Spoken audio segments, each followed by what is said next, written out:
We got new makeup to test out. Hey you, welcome to my channel, welcome back, Maryam here. In this video, I'm gonna be testing out new makeup for the month of December. The year is almost over, but we still have new makeup to test out to see what is new and what is up in makeup for the end of the year. So let's get right into it. Remember to subscribe if you aren't already. I am fresh out the shower, my hair is still wet, I still got my robe on because I am just very, very excited about this video and I wanna jump right into it. What's new in makeup for the last month of 2023, December? Let's hit it. Can you tell I am very, very excited? I actually got very little sleep, so sometimes when I get very little sleep, I overcompensate, you know? I don't know about you, but that's just how I am. I'm gonna just randomly pick up this LYS Secure Brow Pencil in the shade Dark Brown. It is new, although I did test out a different color in this pencil in my last video, and I already like this one because it is a nice powdery formula. I'm just gonna repeat myself once more. I love a powdery eyebrow pencil because my brows are on the coarse side, they are dense, they have texture, so for me waxy pencils just don't do it. It's really hard to brush them out, it's really hard to get them in between the hairs, but a powdery one is much, much softer. So it works for me. However, if you have very fine brow hairs, if they are very light also, or if you just don't have very many brow hairs at all, you will probably benefit from a waxy brow pencil, which is not this one, but this one will work as well. So see, just like a little bit of shaping and a little bit of color totally brings it together for me. I don't really need to do much to my eyebrows, although I've noticed that the brow trends are ever evolving. They're always changing. Right now, the straight brow is in. The elongated Spock brow, I don't really like it personally. I think it is a little over the top, a little cartoony. Some people can pull it off, but I am just not one of those people. And I would never shave off the tail end of my brow just for a trend. Never. I remember when I was in high school and I had thin little string brows back in like 2002. And one of my dad's friends kind of scolded me. He's like, what have you done to your brows? The power is in your brows. How could you let go of that power? And it really hit me then. And from that point on, I remember I was determined to grow back my brows. Because I don't know, I guess I did believe that there was power in the brows. Brows are looking nice and cute, very soft. I actually really like this color. Dark brown. I feel like it suits me well. My brows are black, but my hair is brown, so I feel like this kind of makes my brows match more to my hair. So I really like this one. All right, let's move on to the face. I have a big old package from Milk Makeup. I know Gen Zs love Milk Makeup, and I've been receiving PR from them for a while now. But in this PR package, we have all the top Milk Makeup hits, including their primer that some people really, really, really, really love, and some people don't. But you know what? Even though this is not a new product, I haven't featured this in so long. In fact, I haven't tried it in so long. I'm gonna treat it as a new product. So I'm talking about the Milk Hydrogrip Primer. Many of you guys are familiar with it. Many people love this one. They swear it is like the best. It's supposed to be a super gripping type of primer for your foundation. Squeezed out a bit, and I'm gonna apply that. Ah yes, I remember this scent. I remember this feeling. Feels like skincare, but there's definitely a tackiness to this product, which is probably why people really like it. But I don't know, to me, I always felt like you had to have really, really excellent texture in order to appreciate this product because it does not do anything for texture. It doesn't smooth, it just grips. Perhaps this is one of those primers that could be layered over another one, but I don't know. For me, I never really got the hype. It's been years since I've used this one. I do like the fact that it mattifies. So I don't know, I'm all about giving old products some new love, you know, because maybe I'm a different person now. Maybe my skin's different. Maybe I'm better at makeup. I don't know. Next, I'm gonna try out these two products. Again, not new. I've tried them before. Although this one, the Maybelline one, is relatively new. So this is the Perfector 4-in-1 Glow Makeup. I have it here in light medium. You could use this as a primer, as a concealer, as a highlighter, as a BB cream. I also have the Charlotte Tilbury Hollywood Flawless Filter in shade 4 medium. I use this on occasion, but I don't know, for some reason I just don't reach for it enough. So I'm gonna use this one on one side of the face. I'm gonna use the Maybelline product on the other side of the face. I wanna see if they are in fact similar. I know many people claim that these are dupes. I'm so not a fan of this type of applicator. It takes forever to release product. And then once the product releases, it's just too much. All right, here comes. Okay, so the shades are definitely not the same. This one is much lighter. This one I will say is a lot more skin matching for me. But I like the match. I like that it has a nice yellowy undertone. All right, let's actually blend this out. I'm gonna use my IT Cosmetics Complexion Perfection brush. Oh, this is really nice, you guys. This is really, really nice. I like that it's luminous, but it's not metallic.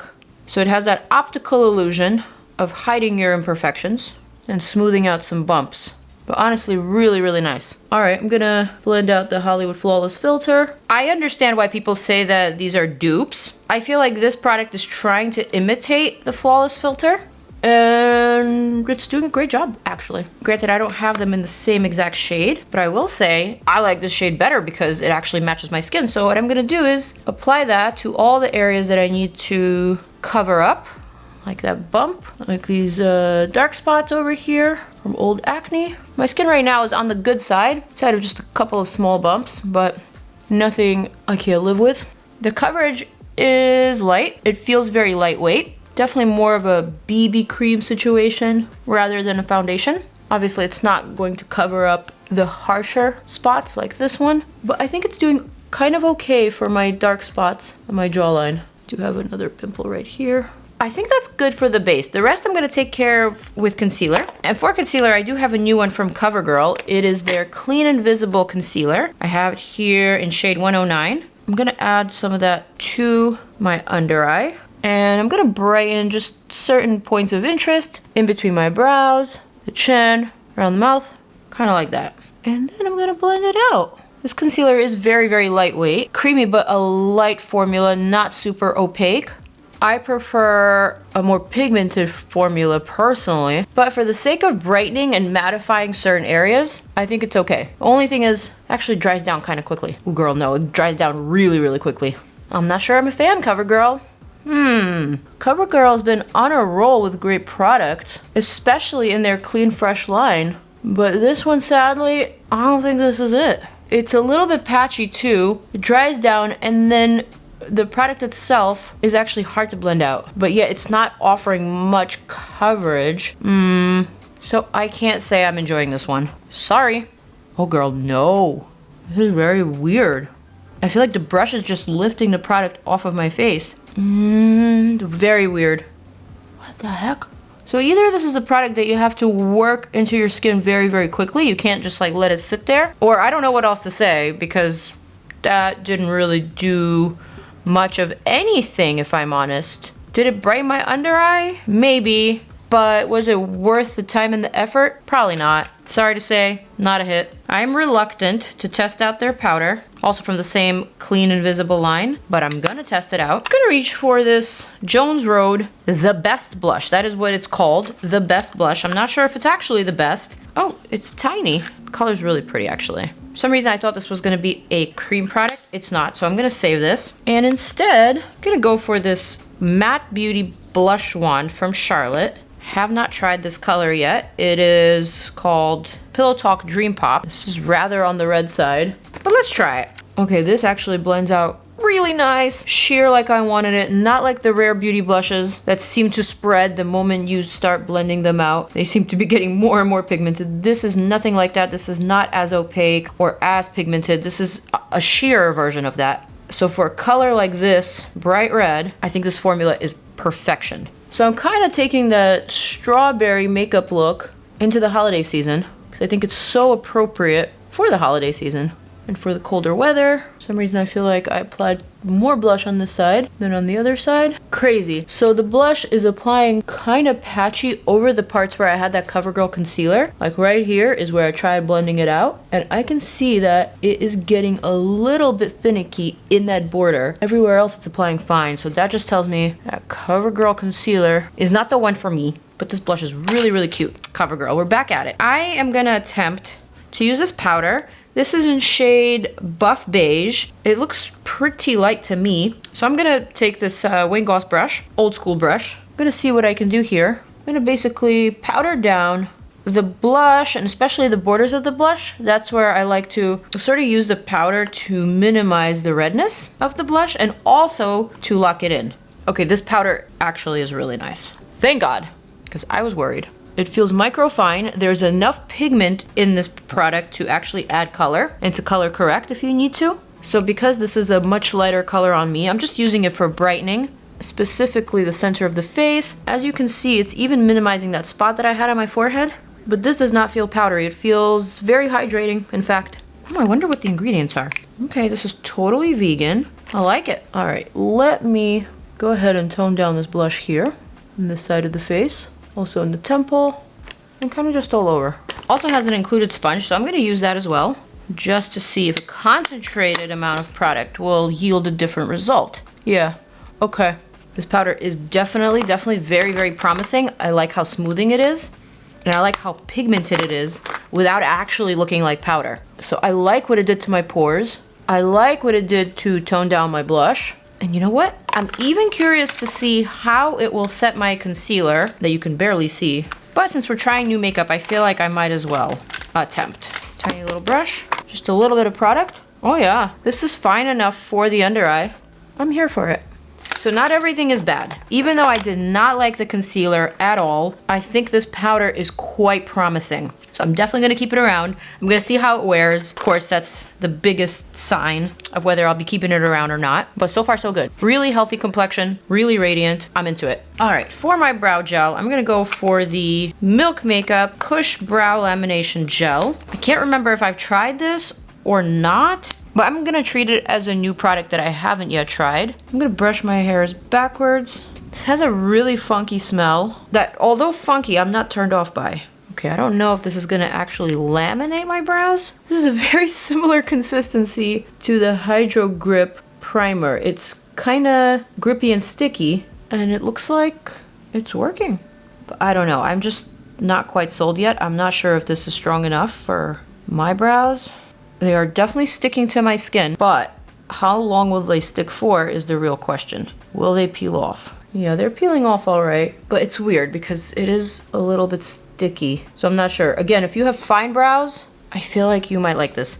My sister is one of those people who has really fine brow hairs. Like, she has dense brows. She's definitely not lacking in the brow department, but her actual brow hairs are on the finer side. And so I feel like something like this would be really good for her. Yeah, so I think I'm gonna save this brow gel for her. She's gonna like this. I just can't appreciate it. Not for me. Let's move on to some eyeshadow palettes. I have a couple. I have one from ColourPop from the Cloud 9 collection. And then I also have this Coastal Lights from Flower Beauty. Unfortunately, one of the shades, the prettiest shade, of course, crushed. But there are still some other pretty shades that I kind of want to dip into. I also have some eye pigments from Give Beauty and also from Charlotte. Ooh, Give Beauty one is giving holiday. Okay, I'll set that aside. But let me actually see what I'm working with here with the ColourPop palette. This is very frosty, very wintry. I quite like it. So I guess I'm gonna go for it. I'm gonna take a small little brush, this one from Beauty Addicts. Gonna dip into this cool taupey shade. I'm gonna smudge that to the inner corner of my top lid,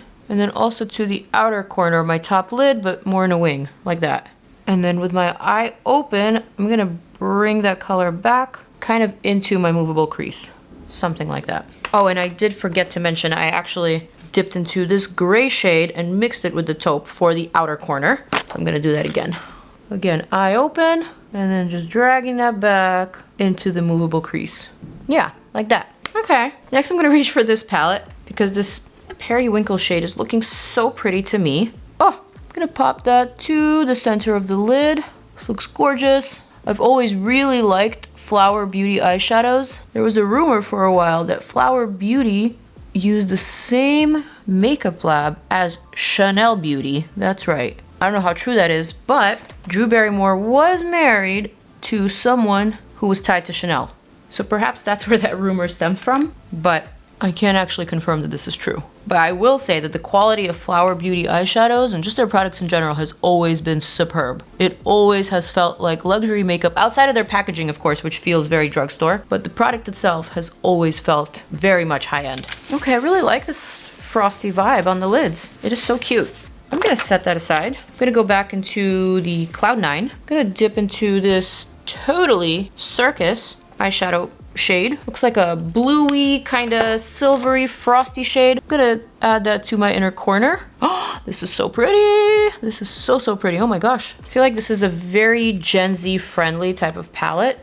It is very frosty. It's reminding me of the 2000s. And it's just reminding me of all the current makeup trends, like the cold frosty girl. But I am gonna go back to the Give Beauty little pot here. I believe this is a loose eyeshadow. Yes, it is. It's like a loose eyeshadow pigment with some sparkle. This is in shade Glimmer. I'm not sure if Glimmer is the actual name of the product or the actual shade name. But anyway, this is basically like a champagne-y shade that I'm gonna warm up in between my fingers. It does have a lot of sparkles and glitters, and I'm gonna top that over, kind of work it into my brow bone like that. This is an interesting shade because the base is champagne-y, but then the actual sparkles are cool. So there's a lot of silver and looks like lavender sparkles, in fact. So it's working with this eyeshadow. It's a little bit different from your traditional champagne type of color. I like it. I like it a lot. I actually have a lot of new products from Give Beauty, but I don't think I'll get to them in this video because I'm really curious about some other products. Okay, you know what's annoying? I'm actually looking for a specific product that, of course, I cannot find, and I don't have another product in this specific category. I'm looking for a liquid liner, and everything that I keep on opening up is actually a pencil liner. So I guess I'm just gonna have to go for pencil liner, the Give Beauty one. But bear in mind, what I wanted to do is actually meant to be done with a liquid liner. Okay, so what I actually wanted to do was line my outer corner, the outer corner of this shape, and then kind of smudge it in. I wanted to do this with a liquid liner, but since I don't have one handy, I'm gonna attempt to do something similar with a gel liner. The fact is, you just can't get that sharp of an edge with a gel, unless of course you use a liner brush, which I'm gonna have to do because I'm committed to this look, and I wanna make it work. So literally, I'm gonna just swipe this pencil with my tiny little brush. I'm gonna create that sharp edge, which is what I wanted. Then I'm gonna bring that in, kinda like that. Kinda, sorta. Also, this pencil is not as gel-like as some of the others that I've tried. This is more on the waterproof side, so it's not as glidey as I wanted it to be. So I wouldn't recommend doing this with this particular product. You can, it can be done, but it will take patience and it will take some skill. And yeah, it's definitely drying up my brush, so not an ideal situation. But not to say that this is a bad pencil. This is a 24-hour gel pencil, so it is waterproof, so totally understandable. Should have probably grabbed the Milk Makeup one, which is also a long-wearing one. Oh man, let's try with this one. Just gonna darken and sharpen this outer edge here, like that, and then kind of smudge that in. Kind of cute, kind of cute. I think I was able to make it work. Next.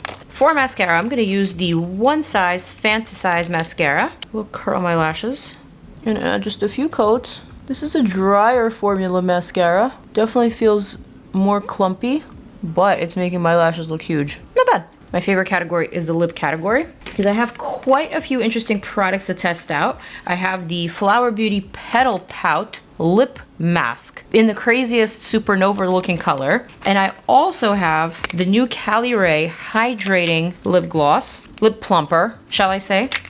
And it looks incredible. Okay, this is what I'm going for. And maybe I'm gonna add a little bit of the Lip Injection Extreme just so I can be really frosty. And I almost forgot, I really wanted to test out that Jones Road blush in this really cute color. So real quick, I'm just gonna add a little bit of that. Just a little bit of that pink. This is a very dainty pink. Somehow it's not really coming off pink on me. It's coming off a little bit more berry than I like. Maybe perhaps I did not need all that. No worries. I'm gonna go for that CoverGirl powder. And as long as the blush is powder, you can easily fix it with powder. So I'm just gonna go over that, literally over the entire cheek area. I think that looks okay. I guess I was expecting a little bit more from that particular blush since it was called the best blush. I can't say that it is. I'm gonna use this NATASHA DENONA lip pencil. I need a nude in the shade P5, pink undertone, shade number 5. I was already wearing this at the beginning of the video. I just want to reline and resmudge my lip line. Okay, cute. And now let's test out that CALIRAY. It looks so pretty. I really love the packaging. Oh, this is very, very sparkly, but the wand itself picks up too little product for my liking. I can't say I feel the plump just yet, but the color and the sparkle is definitely very cute. No, I definitely don't feel any sort of burning or plumping sensation. This just feels like a very comfortable oil to gloss combo. Starting to feel something, but it is just so mild compared to what I'm used to with the Too Faced Lip Injection Extreme, which they're now calling a long-term lip plumper, and I would have to agree. So I'm gonna go for this shade here, Blueberry Buzz. I've been dying to test this one out, and although I like the CALIRAY one, I can't really see much plumping, so I'm gonna top that off. I mean, this is just the OG, and this new shade, really cute. It has just a hint of lavender It plumps immediately. I'm feeling it already, and I'm seeing the difference on camera. So that is my final look, using all the new products for the month, for the end of the year. And I gotta say, I am pretty impressed today. There were definitely a few standouts. I really like the CoverGirl powder. I like the ColourPop Cloud 9 palette. Pretty sure this is also a promising palette. Ooh, those lips are burning. I will say I totally get the hype of the Maybelline 4-in-1 Glow. This is definitely the closest dupe to the Hollywood Flawless filter that I've ever come across. It feels lightweight. It definitely gives you the glow while perfecting your skin. So this is something that I'm going to be reaching for again and again. I really like it. So that is my video. That is my story. Let me know your thoughts down below. I love you guys. I will see you in the next one. Peace out. I'm out. Check out more of my videos, and I will see you in the next one. Deuces!